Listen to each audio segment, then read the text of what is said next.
Naaman, panglima Raja Aram, adalah seorang terpandang di hadapan tuannya dan sangat disayangi. Sebab oleh dia, Tuhan telah memberikan kemenangan kepada orang Aram. Tetapi orang itu, seorang pahlawan tentara, sakit kusta. Orang Aram pernah keluar bergerombolan dan membawa tertawan seorang anak perempuan dari negeri Israel. Ia menjadi pelayan pada istri Naaman. Berkatalah gadis itu kepada nyonyanya, "Sekiranya tuanku menghadap nabi yang di Samaria itu, maka tentulah nabi itu akan menyembuhkan dia dari penyakitnya." Lalu pergilah Naaman memberitahukan kepada tuannya, katanya, "Begini-beginilah dikatakan oleh gadis yang dari negeri Israel itu." Maka jawab Raja Aram, "Baik, pergilah, dan aku akan mengirim surat kepada Raja Israel."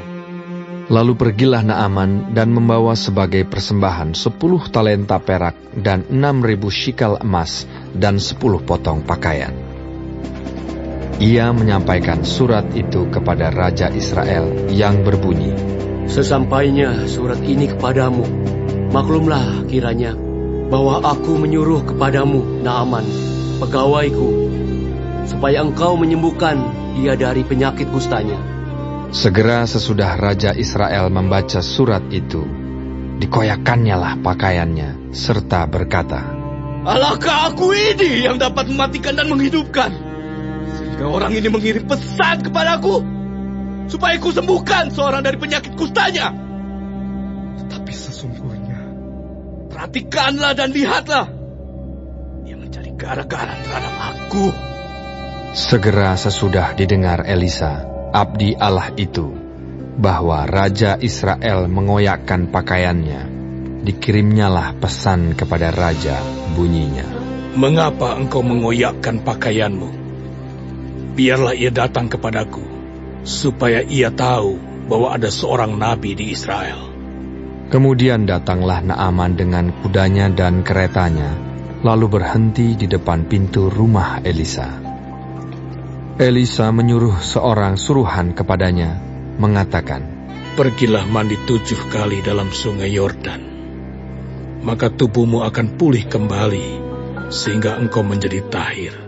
Tetapi pergilah Naaman dengan gusar sambil berkata, "Aku sangka bahwa setidak-tidaknya ia datang keluar dan berdiri memanggil nama Tuhan Allahnya, lalu menggerak-gerakkan tangannya di atas tempat penyakit itu, dan dengan demikian menyembuhkan penyakit kustaku. Bukankah Abana dan Parpar, sungai-sungai Damsik, lebih baik dari segala sungai di Israel? Bukankah aku dapat mandi di sana dan menjadi tahir?" Kemudian berpalinglah ia dan pergi dengan panas hati. Tetapi pegawai-pegawainya datang mendekat serta berkata kepadanya, "Bapak, seandainya nabi itu menyuruh perkara yang sukar kepadamu, bukankah Bapak akan melakukannya? Apalagi sekarang, ia hanya berkata kepadamu, 'Mandilah, dan engkau akan menjadi tahir.'" Maka turunlah ia membenamkan dirinya 7 kali dalam sungai Yordan, sesuai dengan perkataan abdi Allah itu. Lalu pulihlah tubuhnya kembali seperti tubuh seorang anak dan ia menjadi tahir. Kemudian kembalilah ia dengan seluruh pasukannya kepada abdi Allah itu. Setelah sampai, tampillah ia ke depan Elisa dan berkata, "Sekarang aku tahu bahwa di seluruh bumi tidak ada Allah kecuali di Israel. Karena itu, terimalah kiranya suatu pemberian dari hamba-Mu ini." Tetapi Elisa menjawab, "Demi Tuhan yang hidup, yang di hadapannya aku menjadi pelayan, sesungguhnya aku tidak akan menerima apa-apa." Dan walaupun Naaman mendesaknya supaya menerima sesuatu, ia tetap menolak. Akhirnya, berkatalah Naaman, "Jikalau demikian, biarlah diberikan kepada hamba-Mu ini tanah sebanyak muatan sepasang bagal.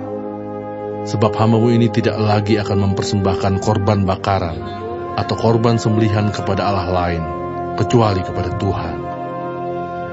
Dan kiranya Tuhan mengampuni hamba-Mu ini dalam perkara yang berikut, apabila tuanku masuk ke kuil Rimon untuk sujud menyembah di sana, dan aku menjadi pengapitnya, sehingga aku harus ikut sujud menyembah dalam kuil Rimon itu, kiranya Tuhan mengampuni hamba-Mu ini dalam hal itu."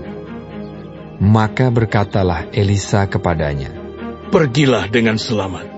Setelah Naaman berjalan tidak berapa jauh daripadanya, berpikirlah Gehazi, bujang Elisa, abdi Allah, "Sesungguhnya tuanku terlalu menyegani Naaman, orang Aram ini, dengan tidak menerima persembahan yang dibawanya.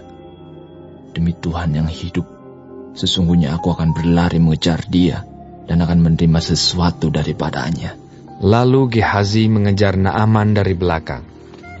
Ketika Naaman melihat ada orang berlari-lari mengejarnya, turunlah ia dengan segera dari atas kereta untuk mendapatkan dia dan berkata, "Selamat." Jawabnya, "Selamat. Tuanku Elisa menyuruh aku mengatakan, baru saja datang kepadaku 2 orang muda dari pegunungan Efraim, dari antara rombongan Nabi. Baiklah, berikan kepada mereka setalenta perak dan 2 potong pakaian." Naaman berkata, "Silakan, ambillah 2 talenta." Naaman mendesak dia dan membungkus 2 talenta perak dalam 2 pundi-pundi dan 2 potong pakaian, lalu memberikannya kepada 2 bujangnya. Mereka ini mengangkut semuanya di depan Gehazi. Setelah mereka sampai ke bukit, disambutnyalah dari tangan mereka, disimpannya di rumah, dan disuruhnya kedua orang itu pergi, maka pergilah mereka. Baru saja Gehazi masuk dan tampil ke depan tuannya, berkatalah Elisa kepadanya, "Dari mana Gehazi?" Jawabnya, "Hamba-Mu ini tidak pergi kemana-mana." tetapi kata Elisa kepadanya, "Bukankah hatiku ikut pergi ketika orang itu turun dari atas keretanya mendapatkan engkau? Maka sekarang engkau telah menerima perak, dan dengan itu dapat memperoleh kebun-kebun, kebun zaitun, kebun anggur, kambing domba, lembu sapi, budak laki-laki dan budak perempuan. Tetapi penyakit kusta Naaman akan melekat kepadamu dan kepada anak cucumu untuk selama-lamanya." Maka keluarlah Gehazi dari depannya dengan kena kusta, putih seperti salju.